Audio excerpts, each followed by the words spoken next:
we are. Dig into the past, and we have a cunning plan to fill your mind with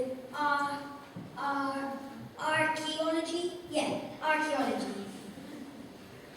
This week we have been working on all types of archaeology. Our group are now going to show you more information, so take it away.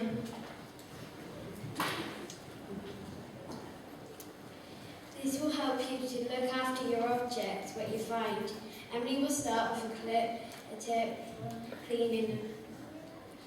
Clean and wash your objects after you've found them, but make sure you don't wash any metal objects or they might go rusty.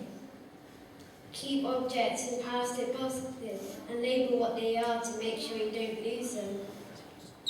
If you're lucky enough to find a lot of pieces of one pot, you can put the pieces together to make a whole pot.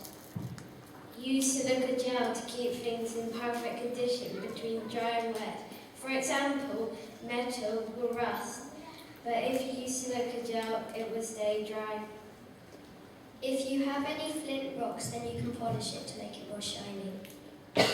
Make sure you put it somewhere you will not lose it. We hope you will keep your items polished and safe. Violet is going to tell us about a game she has made.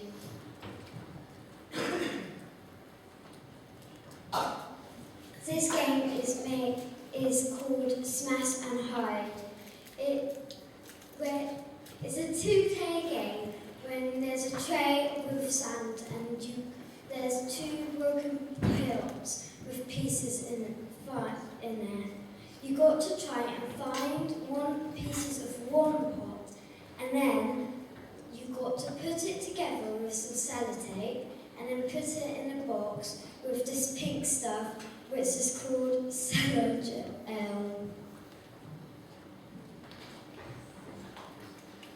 The project Meg and I have been working on is when we washed the artefacts that had already been dug up by archaeologists. We have written about our trip to St. Alga's Farm in the context of a letter. St. Alga's Farm, Tuesday the 26th of July 2011. Dear Mum and Dad, today I had a fantastic time on my trip to St. Alga's Farm.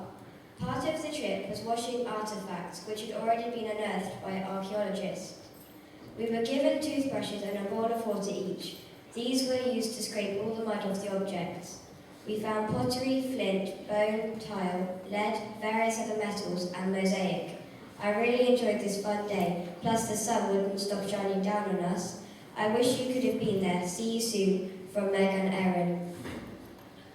I'll now tell you 5 facts about excavation. Excavation could also be called an archaeological dig. This is where you can find artefacts underground. Stratigraphy is when layers of mud, rock and soil build up over time. You can tell the age of certain layers based on the colour of the findings. To start an excavation, archaeologists need to use geophysics. Some of the machines they use are called a magnetometer and a resistivity meter.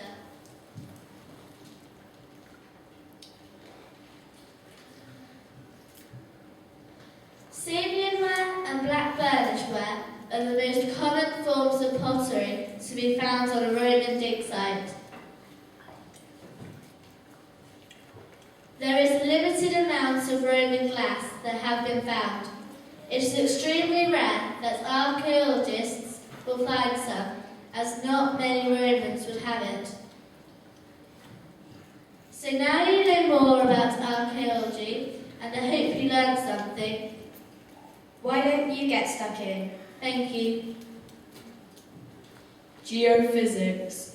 We used geophysical equipment to find a Roman villa in St. Alga's Farm. We used a resistivity meter to see what was underneath the ground. It sent an electrical pulse into the ground and measured the resistance of objects underneath the soil. A high resistance meant there were objects near. We then downloaded the results and it made a map for underneath the soil. The dark lines on the map meant there's something underneath the soil.